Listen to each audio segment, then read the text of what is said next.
इस वीडियो को देखने से पहले आप जान लें कि इसका पहला हिस्सा देखना लाजमी है, क्योंकि अगर आप बाइबल के इस भेद को अच्छी तरह समझना चाहते हैं तो वीडियो का पहला हिस्सा लाजमी देखें। वीडियो का लिंक डिस्क्रिप्शन में मौजूद है। जो मन इसराइलियों ने खाया था वो फरिश्तों का खाना था। बाइबल में कई जगहों पर फरिश्तों ने लोगों को जन्नत का खाना मुहैया करवाया है। मत्ती चौथे बाब में जब रूह यीशु को बियाबान में ले गया कि वो 40 दिन और रात तक आजमाया जाए, यीशु 40 दिन और रात भूखे रहे थे। तब उसे भूख लगी और जब आजमाइश पूरी हो गई तो चौथे बाब की 11वीं आयत में लिखा है, तब इब्लीस उसके पास से चला गया और देखो फरिश्ते आकर उसकी खिदमत करने लगे। यीशु मसीह को जन्नत का खाना खिलाया गया। यीशु मसीह की आजमाइश पूरी होने के बाद फरिश्तों ने आकर यीशु मसीह की खिदमत की। ज़मीन पर हम तमन्नाई और अच्छी सेहत के लिए खाना खाते हैं, पर फरिश्ते तो रूह से बने हैं। फिर उनको खाना खाने की क्या ज़रूरत है? जब हम जन्नत में जाएंगे तो हमें खाने की क्या ज़रूरत होगी? बाइबल बताती है कि फरिश्तों को भी हर बात का पता नहीं है। पहला पतरस उसका पहला बाब और 12वीं आयत में लिखा है, उन पर यह जाहिर किया गया कि वो ना अपनी बल्कि तुम्हारी खिदमत के लिए ये बातें कहा करते थे, जिनकी खबर अब तुमको उनकी मार्फत मिली, जिन्होंने रूह कुद्स के वसीला से जो आसमान पर से भेजा गया तुमको खुशखबरी दी। और फरिश्ते भी इन बातों पर गौर से नज़र करने के मुश्ताक हैं। इस आयत में वाज़ह तौर पर लिखा है कि फरिश्ते भी खुदा को और उसके कलाम को और गहराई से जानने के मुश्ताक हैं। फरिश्ते रूह में हैं, वो मर नहीं सकते, आप उन्हें मार नहीं सकते। यही वजह है कि खुदा ने शैतान को ख़त्म नहीं किया। इसके बारे में मैं पहले ही एक वीडियो में बता चुका हूँ कि खुदा ने शैतान को क्यों नहीं मारा। फरिश्तों को ज़िंदा रहने के लिए खाने की ज़रूरत नहीं, बल्कि जो खाना वो खाते हैं वो उनको खुदा के भेद समझने में मदद देता है। खुदा के एक खादम ने अपनी गवाही में बताया कि एक फरिश्ता उसके लिए 4 फल लेकर हाजिर हुआ। फरिश्ता ने कहा, ये अक्ल के दरख्त के फल हैं और खुदा ने तुम्हारे लिए भेजे हैं। जब खादम ने उन फलों को खाया तो उसे एक अजीब सी अक्ल और समझ मिली। उसी वक्त जब यीशु मसीह उस पर ज़ाहिर हुए तो यीशु मसीह उसको इस कायनात के गहरे भेदों के बारे में बताने लगे। चूँकि उस खादम ने उन फलों को खाया था, इसी वजह से वो यीशु मसीह के उन भेदों को समझ पाया।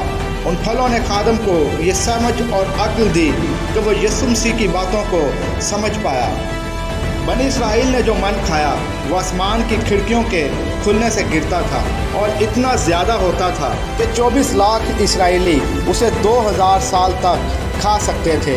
लेकिन खुदा ने उन्हें हर फर्द के हिसाब से एक दिन के लिए ही इकट्ठा करने की इजाज़त दी थी। इसराइलियों को हर रोज़ 4500 टन मन की ज़रूरत होती थी। अगर इसराइलियों ने हर रोज़ 4500 टन मन इकट्ठा किया तो 40 सालों में उन्होंने 6 करोड़ 57 लाख टन मन इकट्ठा किया, जो यहोवा खुदा ने आसमान से उनके लिए बरसाया था। अगर आज के हिसाब से देखें तो वो एक दिन में 9 करोड़ रुपए का अनाज खाते थे, और अगर 40 सालों में देखें तो उन्होंने 1,29,600 करोड़ का मन खाया, जो यहोवा खुदा ने आसमान के दरवाजे खोलकर उन पर बरसाया था। खुदाई 7वां बाब उसकी 11वीं और 12वीं आयत में लिखा है, नूह की उम्र का 600वां साल था कि उसके दूसरे महीने की ठीक 17वीं तारीख को बड़े समुंदर के सब सूते फूट निकले और आसमान की खिड़कियां खुल गई और 40 दिन और 40 रात ज़मीन पर बारिश होती रही। फिर 19वीं आयत में लिखा है, और पानी ज़मीन पर बहुत ही ज़्यादा चढ़ा और सब ऊंचे पहाड़ जो दुनिया में हैं छुप गए। ये आयत हमें बताती है कि जब आसमान के दरवाज़ों को खोलकर खुदा कोई चीज़ बरसाता है तो वो बहुत बड़ी मकदार में होती है।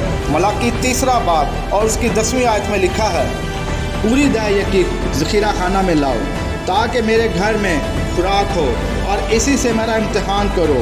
रब्बुल अफ़वाज फरमाता है कि मैं तुम पर आसमान के दरीचों को खोल कर बरकत बरसाता हूँ कि नहीं, यहाँ तक कि तुम्हारे पास उसके लिए जगह ना रहे।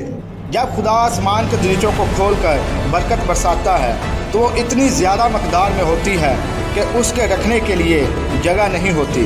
फरिश्ते खाना खाते हैं, हम भी खाना खाएंगे, यीशु की मेज़ से उसके साथ बैठकर खाएंगे। पर ये तब होगा जब हम जन्नत में जाएंगे, और जन्नत में जाने का रास्ता सिर्फ यीशु मसीह ही है। अगर आपने यीशु मसीह को निजात दहिंदा कबूल नहीं किया तो आप जन्नत में नहीं जाएंगे बल्कि दोज़ख में जाएंगे, जहाँ रोना और दांतों का पीसना होगा, जहाँ कोई खाना पीना नहीं मिलेगा, जहाँ हमेशा के लिए आप तड़पते रहेंगे। अब आपको फैसला करना है कि आपने कहाँ जाना है। बाइबल के भेदों को और गहराई से जानने के लिए चैनल को सब्सक्राइब करें, वीडियो को लाइक और शेयर लाजमी करें। मसीह खुदावंद में खुश रहें। आमीन।